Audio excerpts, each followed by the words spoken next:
हुई एकोहम बहुश्यामि, एक से अनेक हो जाऊं। तो इतना सोचते ही ब्रह्मा की उत्पत्ति हो गई। कहां से? भगवान नारायण के नाभि कमल से। अब ब्रह्मा जी विचार करने लगे कि मेरा प्रादुर्भाव हुआ तो किस लिए हुआ, बोध नहीं है, क्या करें। तो दो शब्द सुनाई दिए। जब पानी ऊपर से पानी टपकता है, बूंदे टपकाओ, दो चार बूंदे, तो जब पानी में पानी टपकेगा तो क्या आवाज होगी? टप। क्या आवाज होगी? टप। तो दो शब्द सुनाई दिए ब्रह्मा को, तप करो। तो ब्रह्मा जी ने तप किया, और तप किया तो भगवान ने ब्रह्मा जी को वेद वेदांत का बोध करा दिया। अब आप कहोगे कि क्या ब्रह्मा जी को भगवान के पास पुस्तक लेके पढ़ना पड़ा? नहीं। तेने ब्रह्म हृदय आदि कवये, ब्रह्मा को भगवान ने अपने संकल्प मात्र से वेद वेदांत का बोध करा दिया। ऐसे वह परमात्मा है कि बड़े बड़े विद्वान भी जिनके स्वरूप को देखकर मोहित हो जाएं। मुह्यंत यत् सूर्य, सूर्य माने होता है विद्वान। बड़े बड़े विद्वान भी जिनके रूप माधुर्य को देखकर मोहित हो जाएं। अरे व्रज के संत तो कहते हैं, अरे लला तुम होते ललित तो गले कट जाते करोड़न के।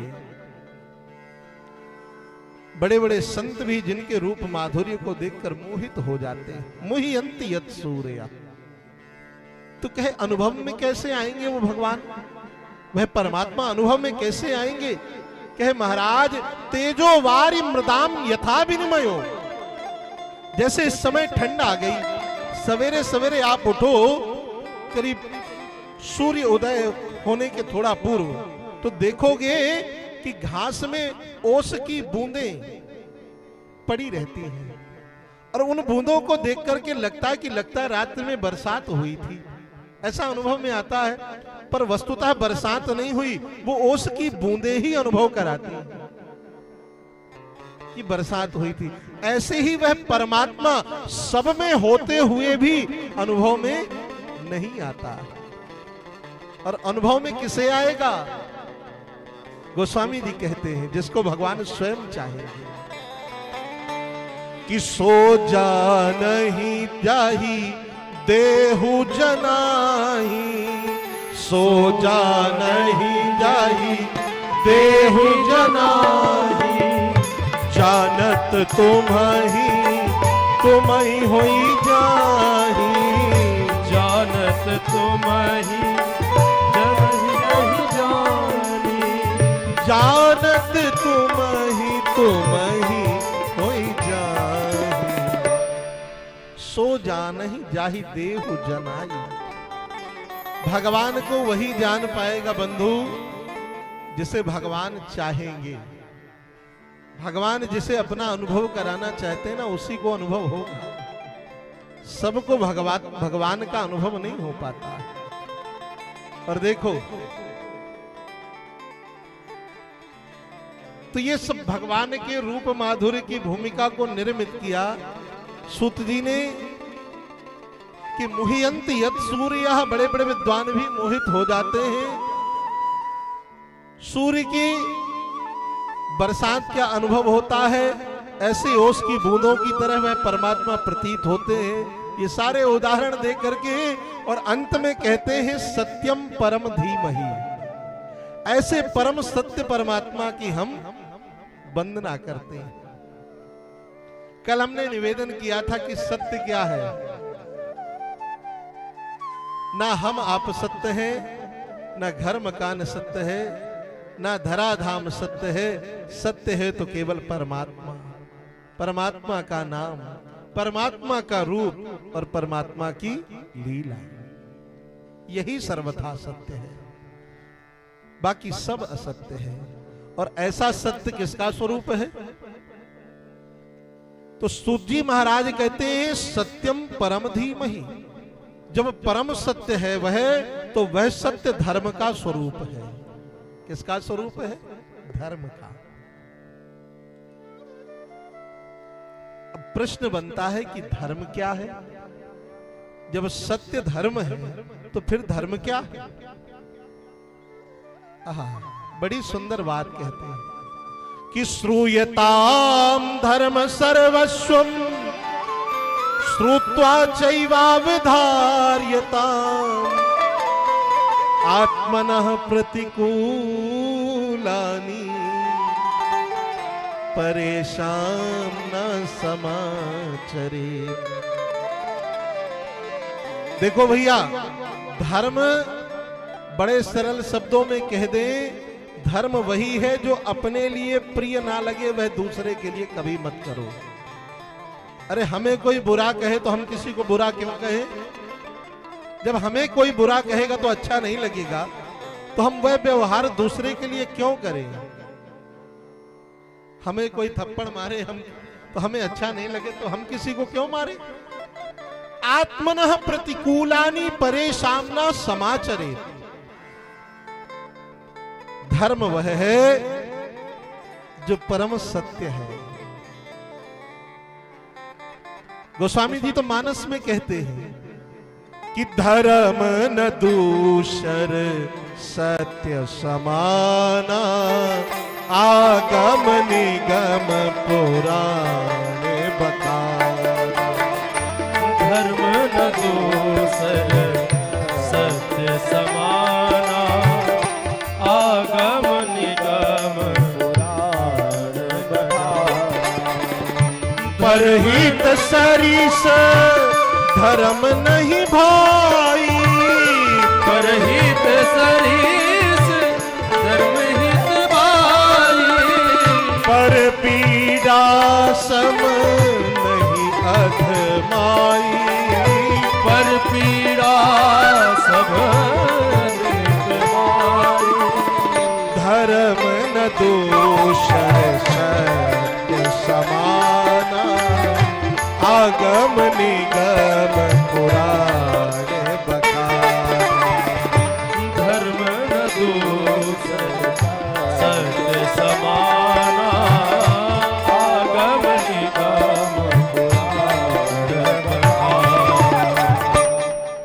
धर्म न दूसर सत्य समाना। सत्य का आचरण करना ही धर्म है। और दूसरी बंदी में गोस्वामी जी कहते हैं परहित सरिस धर्म नहीं भाई। बन सके तो दूसरे का हित करो, कल्याण करो, भला करो, कभी किसी का बुरा मत करो। वो हम लोग भजन गाते हैं ना कि भला किसी का कर न सको तो बुरा किसी का मत करना। अरे पुष्प नहीं बन सकते हो तुम, कांटे बनकर मत चुभना। भला किसी का कर न सको तो भला कर न सको तो बुरा किसी का मत करना। पुष्प अगर बन सकते हो तुम, कांटे बनकर मत रहना।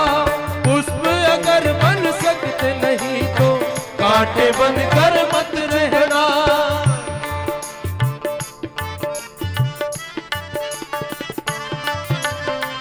हरि बोल।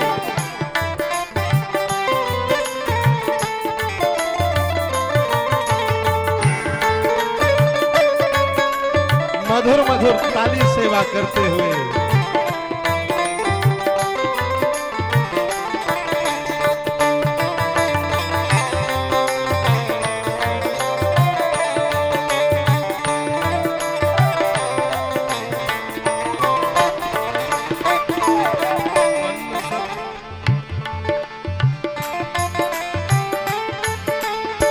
बन सको भगवान अगर तो कम से कम इंसान बनो।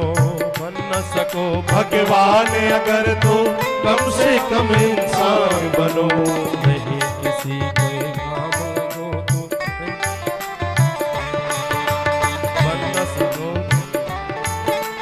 बन न सको भगवान अगर तुम नहीं कम से कम इंसान बनो।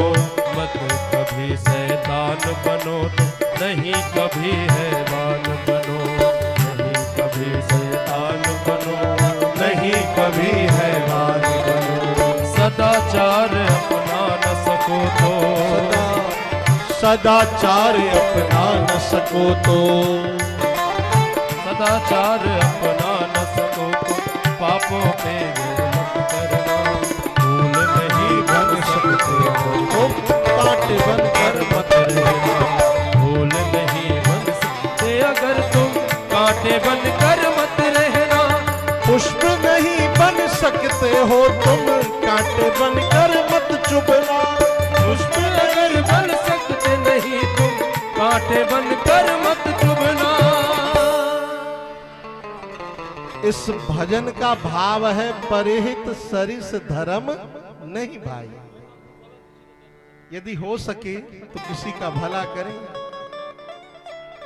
एक बात मेरी व्यासपीठ गर्जना करके बात कहती है, पक्की गारंटी, यदि आप किसी का बुरा नहीं करोगे माई बाप, तो आपका भगवान भी कभी बुरा नहीं होने देंगे। ये समझ के रखना। तो पहले श्लोक में सत्य रूपी धर्म का निरूपण किया कि सत्य ही धर्म है और धर्म ही सत्य है। अब प्रश्न बनता है कि जब धर्म ही सत्य है और सत्य ही धर्म है, तो फिर परम धर्म क्या है? फिर परम धर्म किसे कहेंगे?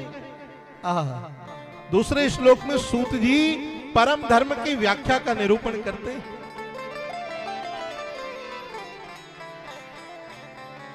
कि धर्म प्रोंजित कैतवोत्र परमो निर्मत्सराणाम सताम वेद्यम वास्तवमत्र वस्तु शिवदम तापत्रयोन्मूलनम।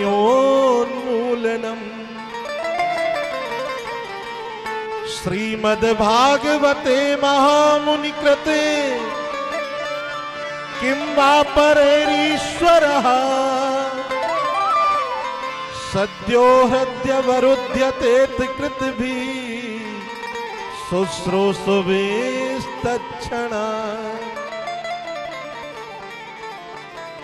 यदि भगवान का नाम धर्म है, भगवान का नाम सत्य है, भगवान का रूप सत्य है, भगवान की लीला सत्य है, भगवान का धाम सत्य है और सत्य ही धर्म है, तो फिर परम धर्म क्या है? शुद्धि कहते हैं धर्म प्रोंजित कैतवोत्र परमो। परम धर्म है भगवान की कथा। क्या है परम धर्म? कथा। अब आप कहो कि इस कथा से लाभ क्या है? कहता तापत्रयोन्मूलनम।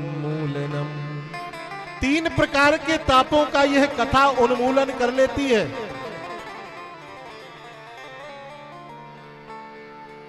दैहिक, दैविक, भौतिक तीनों प्रकार के त्रितापों का उन्मूलन करती है भगवान की कथा। और सरल भाषा में कहें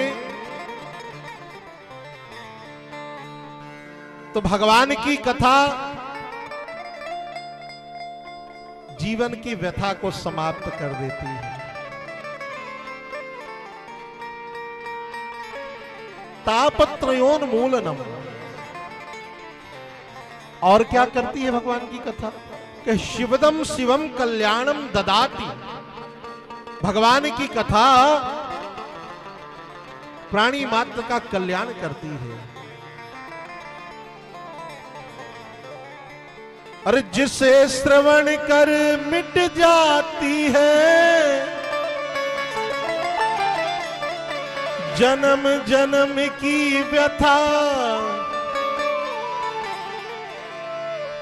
हो जय जय राम कथा, जय श्री कृष्ण कथा, जय जय राम कथा, जय श्री कृष्ण कथा, जय जय राम कथा, जय श्री कृष्ण कथा।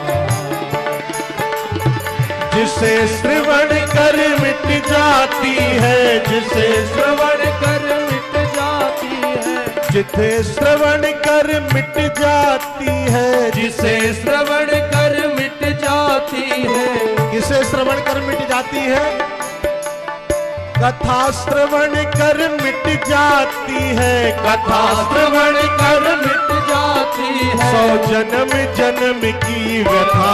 जय जय कृष्ण कथा, जय जय राम कथा, जय जय कृष्ण कथा, जय जय राम कथा।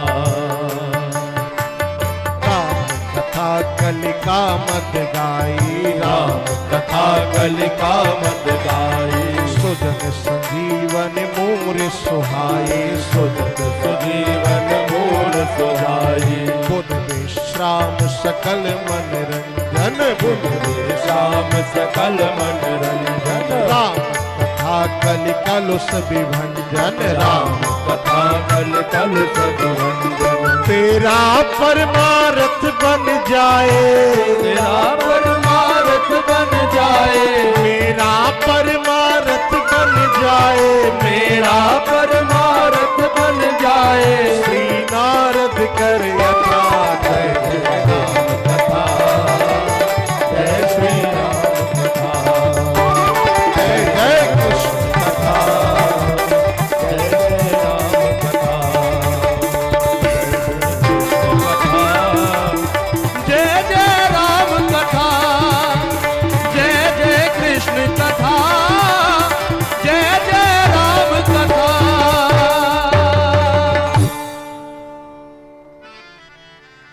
क्या करती है कथा? अरे तेरा परमारथ बन जाए, मेरा परमारथ बन जाए। अरे कह कर कृष्ण कथा, जय जय कृष्ण कथा,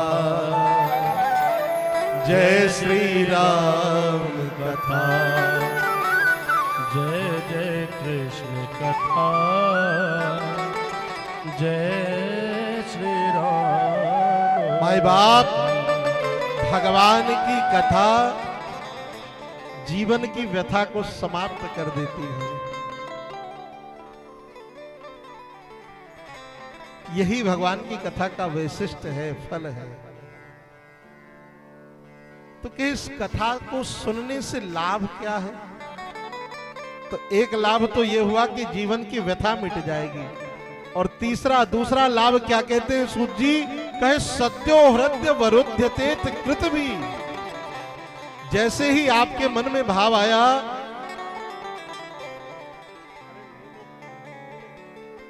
जैसे ही आपके मन में भाव आया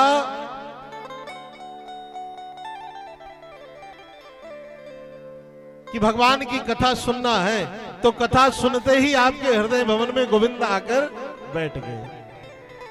केवल भाव स्मरण करते ही। ले आइए, ले आइए, पहना दीजिए।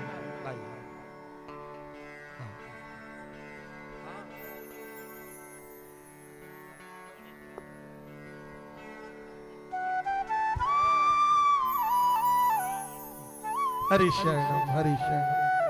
देखो, वृद्धों का सम्मान तो होना ही चाहिए, और जहां वृद्ध का सम्मान नहीं है वहां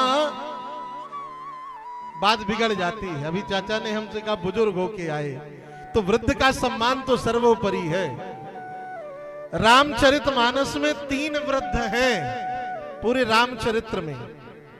एक है सुमंत जी, दशरथ जी के मंत्री, वृद्ध हैं। दूसरे हैं जामवंत जी, जो हनुमान जी के संग हैं। और तीसरे हैं रावण के यहां नाना मालवंत जी। ये 3 वृद्ध हैं। तो वृद्ध का तो स्नेह और वृद्ध का सम्मान तो होना ही चाहिए। तो मैं निवेदन करूं, लाभ क्या है भगवान की कथा से? कहे जैसे ही मन में भाव आया कि भगवान की कथा सुननी है, उसी क्षण आपके हृदय में भगवान आकर कब्जा कर लिए, बैठ गए, बरबस आकर बैठ गए। ये भगवान की कथा का दूसरा वैशिष्ट है। अब प्रश्न बनता है कि ये कथा आई कहां से? भाई कथा का जन्म कहां हुआ? तो सूत जी महाराज कहते हैं कि निगम कल्प तरोर गलितम फलम सुख मुकाद मृत द्रव संयुतम पिबत भागवतम रसमालयम मुहुरहो रसिका भुवि भावुका। बड़े ध्यान से सुनिएगा, थोड़ा विषय गंभीर है आज का, और मैं तो कहूं निरंतर गंभीर ही होता जाएगा। निगम कहेंगे वेद को, निगम कल्प तरोर गलितम फलम। जैसे वेद रूपी वृक्ष का जो पका हुआ फल है ना, वही श्रीमद् भागवत है। और कितना पका हुआ फल है? कहे गलितम फलम। जब कोई फल ज्यादा पक जाता है ना माता जी, तो गल जाता है, पकते पकते गल जाता है ना, पिलपिला हो जाता है। ऐसे ही भागवत वेद रूपी शाखा का, वेद रूपी वृक्ष का पका हुआ फल है, और इस फल से निरंतर रस टपक रहा है। तो क्या महाराज फल है तो क्या करें? बोले पिबत भागवतम रसमालयम। अरे भाई फल तो खाने की वस्तु है, पर सूत जी कहते पिबत, पियो। फल में रस होता है और रस पिया ही जाता है। क्या गुठली छिलका पाया जाता है? क्या नहीं पाया जाता ना। अरे आप संतरा पाओ, सेव पाओ, छिलका उतार दोगे तभी पाओगे। रस ही रसपान करोगे। तो रस तो पीने की वस्तु है। एक संत तो बड़े विनोद में कहा करते थे, उनसे कोई पूछे कि प्रभु रस कहां से आया, भागवत कथा रूपी रस कहां से आया? तो संत अपनी मस्ती में कहते थे कि कथा को रस वृंदावन से आया। कहां से आया? वृंदावन से। रस बना, ये रस कहां बना? रस बना बनारस में। शब्दों पर ध्यान दीजिएगा। रस बना बनारस में, और बरसाने बरसाया कथा को रस वृंदावन से आया।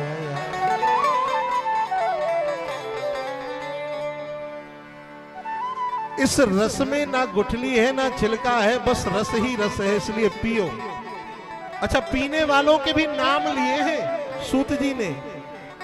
दो लोगों को पहले पीने में आगे रखा है। रसिका भुवि भावुका। अरे कथा के रसिक जनों, पहले तुम आओ, तुम पियो। फिर कहा अरे भावुको, जो भाव से भावुक होकर कथा सुनते हैं ना, तुम भी आओ, तुम भी पियो। रसिका भूमि भावुका। पर अभी बात थोड़ा कम समझ में आई, अभी और पुष्ट कर दे कि कथा का रस कहां से आया। भगवान की कृपा से ही कथा का रस हम सबको सुलभ हो रहा है। श्री सूत जी महाराज से 88,000 सदगृहस्थ संत बैठ करके, और उन संतों के मध्य में एक प्रमुख रूप से प्रश्न करता है श्री शौनक जी महाराज। श्री सूत जी से वह शौनक जी महाराज प्रश्न करते हैं, और क्या कहते हैं कि त्वया खलु पुराणानि सेतिहासानि चानघ आख्यातानि प्रदीतानि धर्मशास्त्राणि आन्युत। सूत जी, आप पुराणों के जानकार हो, वेदों के ज्ञाता हो, तो हम आपसे एक नहीं अनेक प्रश्न करना चाहते हैं। ये कथा कहां से आई, इसकी भूमिका यहीं से बनेगी, इन प्रश्नों से। तो सूत जी ने कहा हाँ हाँ बिल्कुल, आप प्रश्न पूछिए। तो पहला प्रश्न क्या है उन 88,000 संतों का? पहला प्रश्न है कि मानव के लिए परम धर्म क्या है? ध्यान से सुनिएगा, मानव के लिए परम धर्म क्या है? और दूसरा प्रश्न है कि जब हम मंदिर में जाते हैं तो श्रेष्ठ कौन है? हम यही नहीं जान पा रहे हैं कि उपासना किसकी करें। कोई कहता राम जी बड़े, कोई कहता बजरंग बली बड़े, कोई कहता लड्डू गोपाल बड़े, कोई कहता ब्रह्मा जी बड़े, कोई कहता शंकर जी बड़े। तो हमारी समझ में तो यही बात नहीं आ रही कि बड़ा कौन है, उपासना किसकी करे, भक्ति किसकी करे। ये दूसरा प्रश्न है। और तीसरा प्रश्न किया कि वेद में परमात्मा का नाम अजन्मा है, जो कभी जन्म नहीं लेता। वह परमात्मा विविध रूपों में आकर के फिर अपनी लीलाएं क्यों करते हैं? और चौथा प्रश्न है क्या कि भगवान के मूलतः अवतार कितने हैं? पांचवा प्रश्न है कि वक्ता कौन सा श्रेष्ठ माना गया? छठवां प्रश्न किया कि जब भगवान अपनी लीला का संवरण करके इस धराधाम का त्याग करके यहां से जाने लगे तो फिर पृथ्वी किसकी शरण में गई? क्योंकि भगवान ने तो पृथ्वी को आश्वासन दे रखा है कि यदा यदा ही धर्मस्य ग्लानिर्भवति भारत अभ्युत्थानम् अधर्मस्य तदात्मानं सृजाम्यहम्। तो फिर ये पृथ्वी किसकी शरण में गई? महाराज विस्तार से बताइए। श्री सूत जी महाराज कहते हैं आपकी ये जो 6 के 6 प्रश्न हैं बड़े सुंदर हैं। इन प्रश्नों को सुनकर के मन बड़ा प्रसन्न हो गया। पर आपके प्रश्नों का उत्तर देने से पूर्व मैं अपने श्री सद्गुरुदेव भगवान का ध्यान करूंगा। कौन है? सूत जी के सद्गुरुदेव भगवान श्री सुखदेव जी महाराज। कौन है? श्री सुखदेव जी महाराज व्यास जी के जो पुत्र हैं। आप सबको पता है ये सुखदेव जी पहले पूर्व जन्म के तोता हैं, पक्षी। तोते के रूप में ये किशोरी राधा रानी के संग क्रीड़ा करते थे, खेलते थे। गोलोक धाम में जब किशोरी जी गोलोक धाम में विराजती राधा रानी, तो किशोरी जी को गोविंद का विरह जब व्याप्त होता, गोविंद कहीं अपनी लीला को करने चले जाते तो श्री राधा रानी को विरह व्याप्त हो जाता। और उस विरह वेदना में श्री किशोरी जी का मुख कमल कुम्हला जाता। तो भगवान ने शुक रूपी पक्षी तोते को किशोरी जी को ला करके दे दिया था कि जब जब आप दुखी होंगे तब तब ये तोता आपको हमारी कथा सुनाएगा और आपके दुख को दूर भगाएगा। तो श्री किशोरी राधा रानी जी का पालतू शुक है सुखदेव। ये कथा रुद्र यामल नामक ग्रंथ में बड़े विस्तार से बताई गई। एक बार की बात है, श्री राधा रानी के मन में भाव आया और सुखदेव जी से कहा तोते से कि बेटा आप मृत्यु लोक में जाओ और जाकर के वहां भगवान की कथा का विस्तार दो, प्रचार प्रसार करो। सुखदेव महाप्रभु ने कहा मां आपको पता नहीं है, मृत्यु लोक में भगवान की माया बड़ी प्रचंड है। और देखो माया के चक्कर में तो पूरा संसार फंसा पड़ा है। माया क्या है? मां माने नहीं, या माने जो है, दिखाई नहीं देती।